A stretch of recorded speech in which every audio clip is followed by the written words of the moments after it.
Oh, hey. Well, I don't want to be mischievous, but I have to have to say this, right? I'm listening to all the YouTube channels, watching the YouTube channels. I shouldn't beat up on them as much as I start to do of late.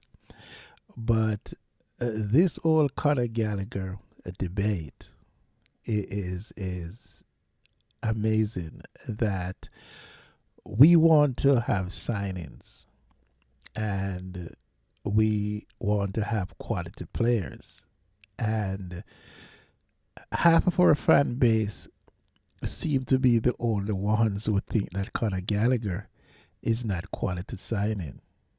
And our fan base are what happened to Bergval, what happened to Gray, what happened to Sarr. What happened to them is that they should be nowhere near playing the kind of minutes or even thinking about the reliance that we have on them to produce.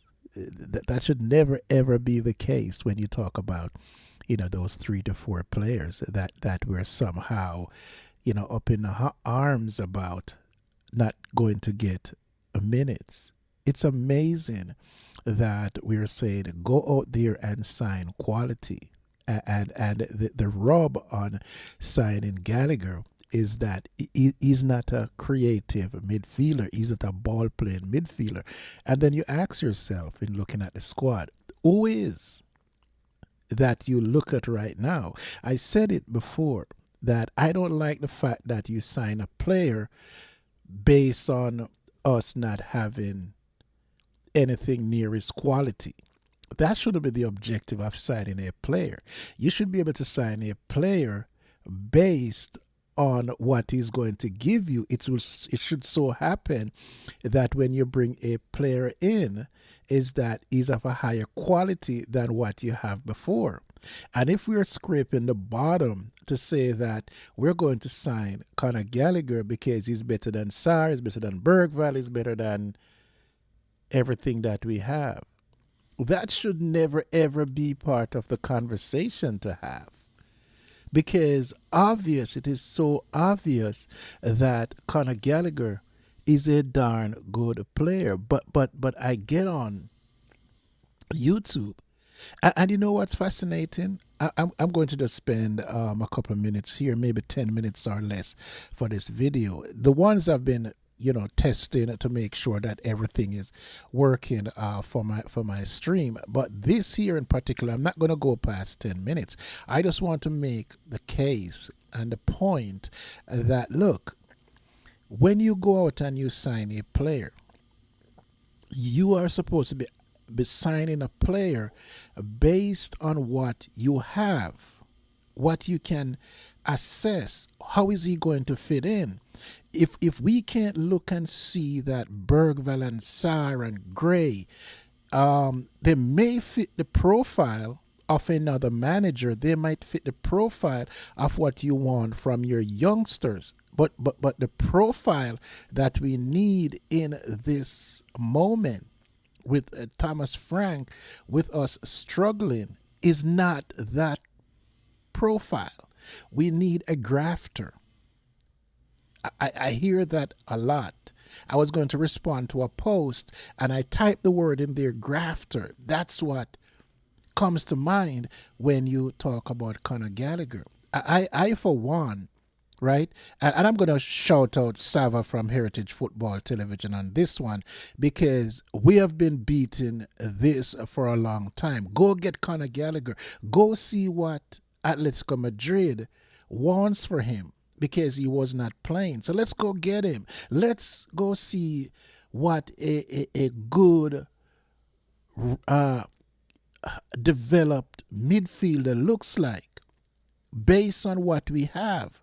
So when you look at it from, yes, you can go sign a player because of when you analyze what you have, and maybe in this now, it is no one person's fault. It's not Frank's fault. It maybe not even the backroom's fault, because we had a manager who could have worked wonders with these same players, different profile. So we have to take all of that in consideration. So when I see people jumping up and down and said, oh, the players are no good, it's not that they're no good. They fit a certain profile. And if you go back to it, here's what we want to do. We want to say, back the manager.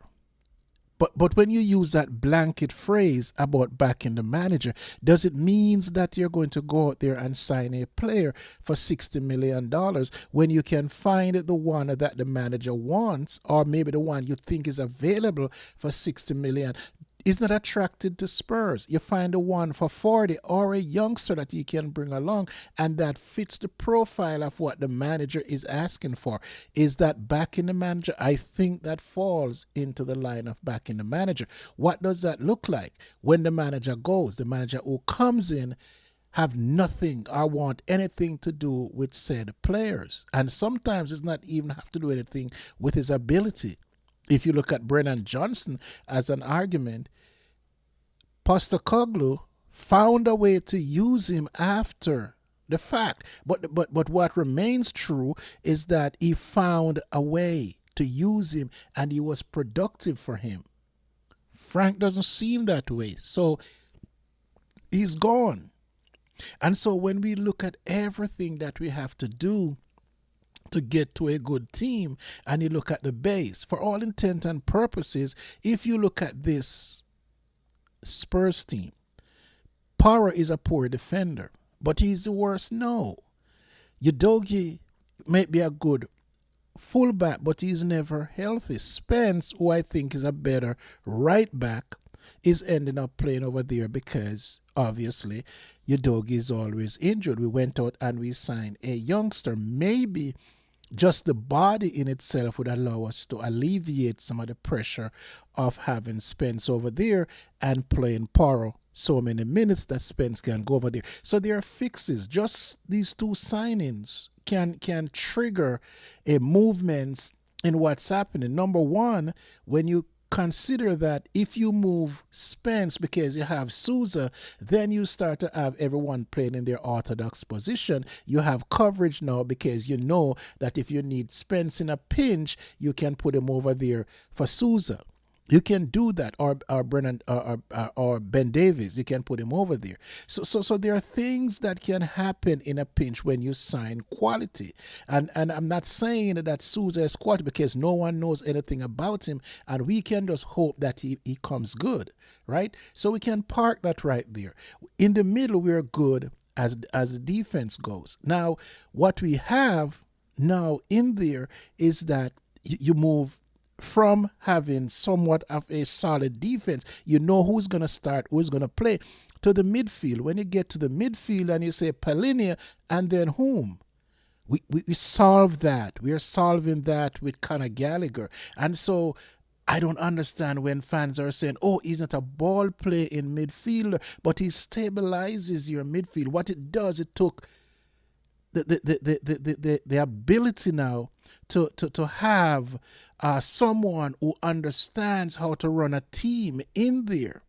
Someone who can play box to box and offer you taking the ball out the back so we don't have to consistently pass it to Ramiro who sits on it. If you pass it in the midfield, then the ball is moving. Bring the ball central. All those things are going to happen. That is why I like Bissouma, because Bissouma can go take the ball and play it down the middle. If you give the ball consistently to Van de Ven and to Ramiro, the balls are out the side, which gets trapped in that little cul-de-sac. And we are marked out and we keep going backwards. So when you start having a ball player, someone who understands the game, someone who can take charge of a game, now you don't have to worry about Archie Gray, whether it's a 5 or a 6 or a 1 or whatever it is, whatever number he wants to be. He said he is, a 8 or a 10. You don't have to worry about that, because what's going to happen is that when you put the starting 11 out there, Conor Gallagher covers all of that. So you have to look at what he does. He moved now the players into their proper bucket. Bergvall and Archie Gray are bench players. They're squad players. That is what he does. He comes in and he makes Bergvall automatically a bench player. It makes Gray a bench player. So when you're picking your best 11, you're not thinking about Archie Gray or Bergvall, because Conor Gallagher changed that dynamic. He's, like I said, I'm not saying it to make the point that we sign someone who is better than what we have for the sake of signing someone who is better than what we have. We sign someone, follow me, who is better than what we have to do the job the way the job is supposed to get done. And that is where you look at it. Now, when you look at it, the factors are different.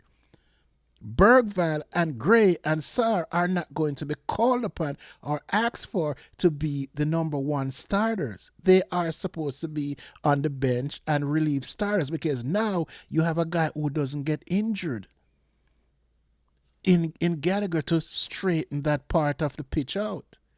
And as you look in the different positions, I know we're lacking wingers and quality, but that should be able to take its turn. I saw someone before I started this, and I didn't want to go beyond 10 minutes.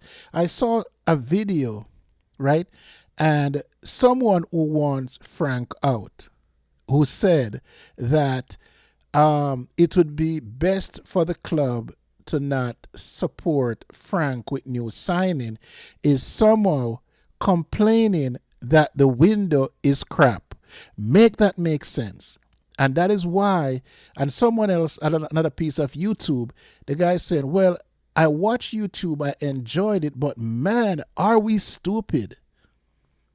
Because how could you match up both? You don't want Frank to be here.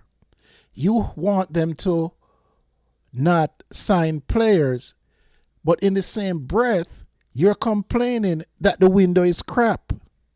Make that make sense. I'm not going to go further. I'm going to leave it right there.